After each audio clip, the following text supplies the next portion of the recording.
Chapter 15, The Vault Below. The expedition left at first watch. Ben, Rill, Seth, Tusk, and one small guide who had been informed he was staying home had agreed completely and was discovered at the second junction walking point. You don't know the way past the last gate. Nib said reasonably when Tusk held him up by the forage bag like a lantern. I do. You can carry me back and lose a day, or I can walk in front and you can all tell Granny I fought you. Say I bit someone. She'll believe it. They let him walk in front. It was that, or admit the entire plan was a 9-year-old's hand-me-down, which was true of half the good plans Ben had ever seen executed in 2 worlds. The Boneway went down. Ben had known the Great Gallery only as a name and a threat, the flooded artery where something ate scav teams, the route the catchers had massed to push. Walking it was different. It was a made place, not Warren dug, not sewer poured, made of fitted stone blocks longer than Tusk, dressed and mortared by hands that had wanted the work to outlive their language.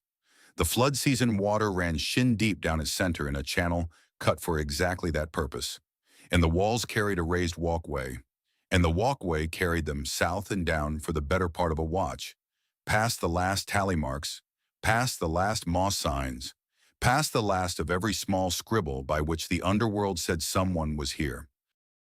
Then the walkway ended at a wall that was not a dead end, and Nib stopped and pointed up. There? He whispered. The crawl. I found it chasing an eel that owed me money. The crawl was a maintenance gallery, ratkin-sized by accident of dwarven engineering, threading through the wall's guts around a sluice gate the size of a house door. A disc of green-black metal, toothed at the rim, sitting in stone grooves gone smooth as riverbed. Rill put his trapper's eye against the gate's seams for a long moment and came away wearing the expression of a professional who has just met work he could not do on his best day with 10 years in a foundry.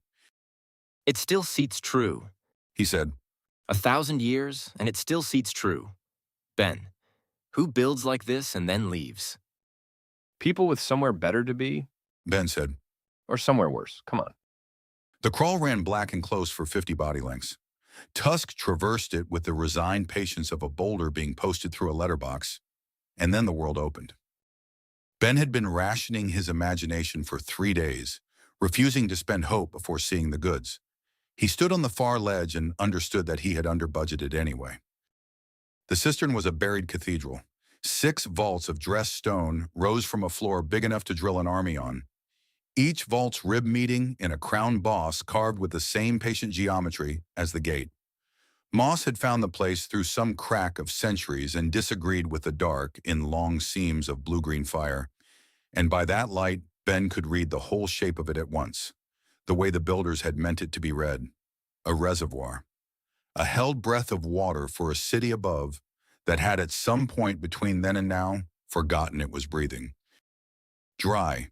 The great floor stood dry as a bone house, its feeder channels silted shut ages ago, its overflow throat, one throat, a single arch passage wide enough for 4 abreast and no wider, the only door in or out at floor level. Rill walked the throat twice with his jaw hanging. Seth climbed the first vault's rib to the crown and sat there hugging the boss like it was a rich uncle. Ben stood in the middle of the drill floor and did the arithmetic he had been refusing to do for 3 days. 40 souls of Grey Mara's line, 30 of Dockside if Harl came, the Shambles, the Freed, the Ferals if the Ferals could be spoken to. It holds them. He said out loud to no one, to the vaults. It holds all of them. You have discovered the Delver's Cistern abandoned. The Covenant records prior claim none living. Ben read the second line twice. It was, he reflected, a very specific way of saying available, which was when Tusk, standing at the mouth of the western feeder channel, went completely still and said the most words Ben had ever heard him say at one time. Something lives here. The ember lay banked below the silt of the western channel like a coal in ash. Huge, slow, cold cycling, patient in the way that only ambush eaters were patient. Ben read it from 30 feet and knew its family tree at once, because a version of it had been item 1 on Scab's old murder errand. Cave croc, blind, plate-hided, and by the size of the burn, older than everyone present combined. None living, Ben thought, at the Covenant. It doesn't drink, so you don't count it. You and I need to talk about your census methods. They withdrew to the crawl and held counsel in whispers. The arithmetic was ugly and simple. The cistern was perfect, and perfect was worthless with a 600-pound tenant denned in the larder. No warren of kits could share a floor with that, and no party of 5 was killing a great croc in open water channel by enthusiasm. So we don't fight it in its channel. Ben said, and felt the cold, still place come up around him like a work light snapping on. The place that read charts, the place that had built the boar rats last morning. We rented a better opinion. It's blind. What does it hunt by? Water feel, footfall through stone, Rill's eyes were already narrowing toward craft. and smell close in. Then we own all 3. Ben was drawing in silt with a claw now, fast. It knows this floor, every echo of it. What it doesn't know is us, and it hasn't eaten since the smoke pushed the game north. Look at the cycle of it. It's starving down slow like a lamp. Starving things take the sure meal. So we build the sure meal. He tapped the drill floor. And the sure meal stands on the one patch of this cathedral that we've had time to make dishonest. It took them the rest of the watch. Seth strung the mooring lines they'd packed. Warren rule now, after the rope walk. No expedition travels without neck cord. Between the first vault's pillars at knee height and neck height, a lane of honesty narrowing to a lie.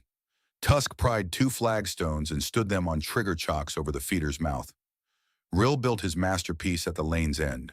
The whip pole, the running loop, the stakes.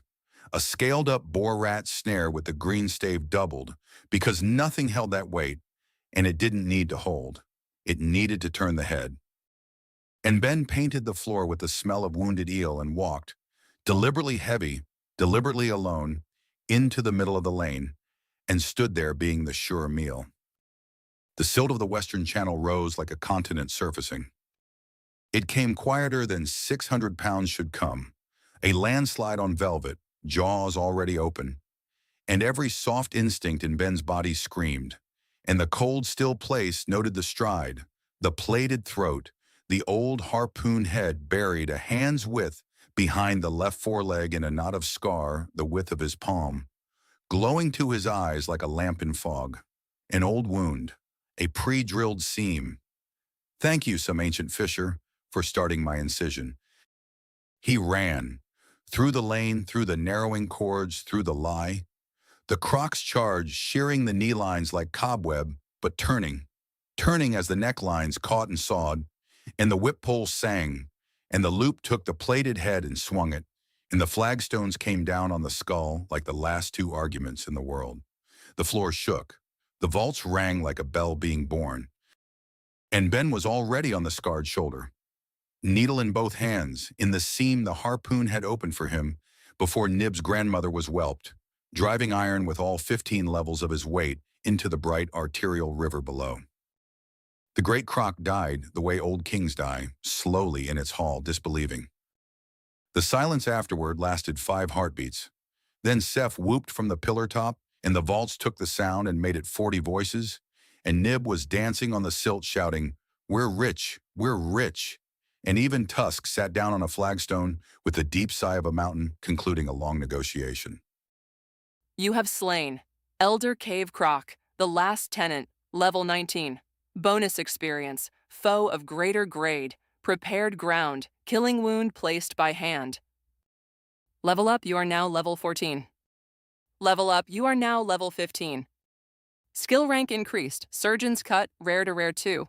The seam remembers you now. Ben sat on the drill floor of his warren's next 100 years, bleeding from a cord burn, shaking with spent weather, and started helplessly to laugh. Soup. Said Tusk, gazing upon the tonnage. For a year. They walked home high and exhausted, dragging the croc's tail fan as proof. Nib rode it like a sled across the smooth stretches, which was probably sacrilege and definitely happening. And Ben spent the walk doing the second arithmetic, the harder one. Water, the feeder channels, could be unsilted. Rill swore the sluice works would answer a trapper's education.